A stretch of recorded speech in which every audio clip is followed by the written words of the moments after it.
PR സുനിലിന്റെ വിവരങ്ങളുമായി. സുനിൽ, പേൽഗാമിന് എങ്ങനെയാണ് പാകിസ്ഥാന് മറുപടി നൽകിയത് എന്നത് കൃത്യമായി ദിവസങ്ങളടക്കം ഓരോ ദിവസത്തെയും ഓപ്പറേഷൻ എങ്ങനെയായിരുന്നു എന്നുള്ള വളരെ വിശദമായ വാർത്താ സമ്മേളനമാണ് നടത്തിയിരിക്കുന്നത്. അതിൽ മാധ്യമങ്ങൾ ചോദിച്ച ചോദ്യങ്ങളും പാകിസ്ഥാനുള്ള മറുപടികളുമുണ്ട്. അതോടൊപ്പം തന്നെ പാകിസ്ഥാൻ എങ്ങനെയാണ് ഇന്ന് രാത്രി പെരുമാറുക എന്നതുകൂടി നോക്കുന്നു.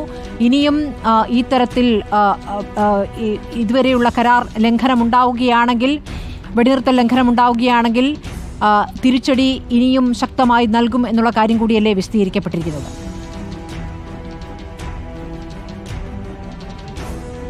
തീർച്ചയായും 3 സേനകളുടെയും മിലിറ്ററി ഓപ്പറേഷൻ ഡയറക്ടർ ജനറൽമാരാണ് ഈ വാർത്താ സമ്മേളനത്തിൽ പങ്കെടുത്തത്. വളരെ വിശദമായി തന്നെ എങ്ങനെയായിരുന്നു പാകിസ്ഥാന്റെ പ്രകോപനവും അതിനുള്ള തിരിച്ചടിയും, എങ്ങനെയാണ് ഭീകര ക്യാമ്പുകൾ ആക്രമിച്ചത്, ഇതടക്കമുള്ള വിവരങ്ങൾ തെളിവുകളുടെ അടിസ്ഥാനത്തിലാണ് ഏതായാലും ഇപ്പോൾ ഇന്ത്യൻ സേന വിശദീകരിച്ചിരിക്കുന്നത്. ഒപ്പം തന്നെ പാകിസ്ഥാന്റെ പ്രകോപനമുണ്ടായപ്പോൾ അതിനെ ചെറുത്തത്, പാകിസ്ഥാനിലെ ഏതെല്ലാം മേഖലകളിൽ തിരിച്ചടിയുടെ ഭാഗമായി ആക്രമണം നടത്തി തുടങ്ങിയ കാര്യങ്ങളൊക്കെ തന്നെ വളരെ വിശദമായി സേന വ്യക്തമാക്കിയിട്ടുണ്ട്. ഏതായാലും അതിൻ്റെ ദൃശ്യങ്ങളടക്കം കാണിച്ചായിരുന്നു ഈ വാർത്താ സമ്മേളനം നടന്നത്. പാകിസ്ഥാന്റെ ഭാഗത്ത് നിന്ന് 8-9 തീയതികളിൽ വലിയ പ്രകോപനമായിരുന്നു ഉണ്ടായിരുന്നത്. പ്രത്യേകിച്ച് ഇന്ത്യയുടെ വ്യോമതാവളങ്ങൾ അടക്കമുള്ള 11 കേന്ദ്രങ്ങളിൽ പാകിസ്ഥാൻ ലക്ഷ്യമിടുകയും വലിയ ആക്രമണം നടത്തുകയും ഒക്കെ തന്നെ ചെയ്തു.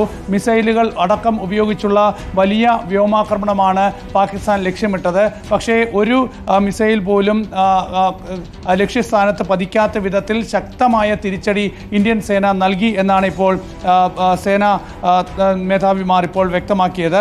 ഏതായാലും പാകിസ്ഥാനിലെ ജാക്കോബാദ്, ബൊലാറി, സക്കർ, സർഗോദ, റഹീം യാർ ഖാൻ, അതുപോലെ ചക്കാല തുടങ്ങിയിട്ടുള്ള തന്ത്രപ്രധാനമായ വ്യോമതാവളങ്ങൾ ആക്രമിച്ചുവെന്നും അതിൻ്റെ ദൃശ്യങ്ങളും അതിൻ്റെ വീഡിയോകളും ഒക്കെ തന്നെ വാർത്താ സമ്മേളനത്തിൽ ഇപ്പോൾ 3 ഡയറക്ടർ ജനറൽമാരും ഇവിടെ കാണിച്ചു.